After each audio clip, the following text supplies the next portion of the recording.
বাচ্চাদের স্কুলের tiffin box কি একদমই খালি হয়ে আসছে না? রোজ যেটা টিফিনে দেওয়া হয় সেটা সেইভাবেই বাড়ি ফিরে আসছে। তবে আর আসবে না। এবার কিন্তু টিফিন বক্স একদমই খালি হয়ে যাবে এই রেসিপিটি দেওয়ার পর। নমস্কার বন্ধুরা, নন্দিনী সিম্পল কুকের আরো একটি পর্বে আপনাদের সবাইকে জানাচ্ছি স্বাগত। আজকে একটি দারুণ টিফিন বক্স শেয়ার করলাম। এই রেসিপিটি টিফিনে বাচ্চাদেরকে দিয়ে দেখুন। রোজ রোজ কিন্তু টিফিন বক্স খালি হয়েই বাড়ি আসবে। তাহলে দেরি না করে চলুন দেখে নিই আজকের এই রেসিপিটি তৈরি করার জন্য। এদিকে একটি পাত্রে আমি নিয়ে নিচ্ছি ১.৫ কাপ পরিমাণ ময়দা। এখানে ময়দার পরিবর্তে আপনারা আটাও নিতে পারেন। এবারে আমি এখানে দিয়ে দিচ্ছি পরিমাণ মতো লবণ। এবারে খুব ভালো করে লবণটাকে প্রথমে একটু মিশিয়ে নিচ্ছি। লবণটাকে মিশিয়ে নিয়ে এবারে এখানে দিয়ে দিচ্ছি ১ থেকে ২ পিঞ্চ মতো গোলমরিচের গুঁড়ো। খুব বেশি দেওয়ার প্রয়োজন নেই, একদমই অল্প পরিমাণে দিতে হবে। দিয়ে আবারও একবার মিশিয়ে নিলাম। এবারে এখানে নিয়ে নিয়েছি আমি উষ্ণ গরম দুধ। এবারে এই দুধটাকে অল্প অল্প পরিমাণে দিয়ে একটা ব্যাটার রেডি করে নেব। এখানে কিন্তু দুধটা দিতেই হবে তার কোনো মানে নেই। দুধ যদি না থাকে জল দিয়েও এই ব্যাটারটা রেডি করে নিতে পারেন। আমি দুধটা দিলাম সুন্দর একটা কালার আসার জন্য। এবারে খুব ভালো করে মিশিয়ে নিচ্ছি। একদমই লাম্পস ফ্রি একটা ব্যাটার রেডি করে নিলাম একটা হ্যান্ড হুইস্কের সাহায্যে। এবারে আমি ব্যাটারের ঘনত্বটা দেখিয়ে দিচ্ছি। তবে এই ব্যাটারটা কিন্তু খুব বেশি ঘন হবে না বা খুব বেশি পাতলা হবে না। মিডিয়াম হবে। আমি উঠিয়ে আপনাদেরকে দেখিয়ে দিচ্ছি ঠিক এইরকম। ভিডিওতে যেমন আপনারা দেখতে পাচ্ছেন। ব্যাটারটা কিন্তু একদমই রেডি হয়ে গেছে। আর কিছু দেওয়ার প্রয়োজন নেই।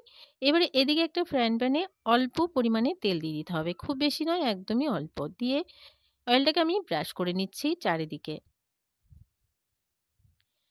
খুব ভালো করে একটা ব্রাশের সাহায্যে ফ্রাইং প্যানে তেলটাকে ব্রাশ করে নিলাম। এবারে যে ব্যাটারটা রেডি করে রেখেছিলাম সেই ব্যাটারটা অল্প অল্প পরিমাণে এখানে একটু দিয়ে দিচ্ছি। দিয়ে এই চামচের সাহায্যে একটু ছড়িয়ে নিচ্ছি। একটু বড় সাইজ করে তৈরি করে নেব, যেহেতু আমরা ভেতরে কিছু জিনিস ব্যবহার করব। তো এই রুটিটাকে একটু বড় করে তৈরি করে নিতে হবে। রুটিটাকে একটু বড় করে তৈরি করে নিলাম। হালকা যখন দেখবেন একটু ওপরটা ড্রাই হয়ে গেছে, উল্টে দিতে হবে। উল্টে দিয়ে ওই পাশটাকে সেঁকতে দেব আর এই পাশে কিছু জিনিস ব্যবহার করব। দিয়ে দিচ্ছি আমি এখানে সেদ্ধ করা আলু। আলুটাকে আগে থেকে সেদ্ধ করে খুব ভালো করে জল ছড়িয়ে নিতে হবে। তবে বন্ধুরা খেয়াল রাখবেন আলুতে যেন একদমই জল না থাকে। আর ভালো করে গ্রেট করে চারিদিকে একটু ছড়িয়ে ছড়িয়ে দিতে হবে। আলুটা দিয়ে খুব ভালো করে ছড়িয়ে দিলাম। এবারে এখানে দিয়ে দিচ্ছি পেঁয়াজ কুচি। পেঁয়াজটাও কিন্তু একদমই ছোট ছোট করে কেটে নিতে হবে। খুব বেশি দেওয়ার প্রয়োজন নেই, একদমই অল্প পরিমাণে দিতে হবে। এবারে ২-১ টা লঙ্কা কুচি দিয়ে নিচ্ছি। খুব বেশি ঝাল দিলে বাচ্চারা খেতে পারবে না, তো অল্প পরিমাণে দিতে হবে। দিয়ে দিচ্ছি একদমই অল্প পরিমাণে চিলি ফ্লেক্স। এই চিলি ফ্লেক্সটা ঝাল নেই, আপনারা ব্যবহার করতে পারেন অবশ্যই। এবারে এখানে দিয়ে দিচ্ছি একদমই অল্প পরিমাণে সল্ট। তবে বন্ধুরা লবণটা যেহেতু আমি আগে একবার ব্যবহার করেছি তো অল্প পরিমাণে দিলাম আর একটুখানি দিয়ে দিচ্ছি চাট মসলা। চাট মসলাতে যেহেতু লবণ থাকে তো লবণের পরিমাণটা একটু কমই দিতে হবে। এবার এখানে দিয়ে দিচ্ছি অল্প পরিমাণে ধনেপাতা কুচি। ধনেপাতাটা দিয়ে এবারে আমি এখানে দিয়ে দিচ্ছি চিজ। চিজটাকেও ভেঙে ভেঙে চারিদিক থেকে একটু ছড়িয়ে দিতে হবে। আপনারা চাইলে এখানে কিউব যে চিজটা আছে সেটাও ব্যবহার করতে পারেন। তবে আমি এখানে গুঁড়ো চিজটা ব্যবহার করছি। চিজটা দিয়ে এবারে কিন্তু উল্টে দিতে হবে।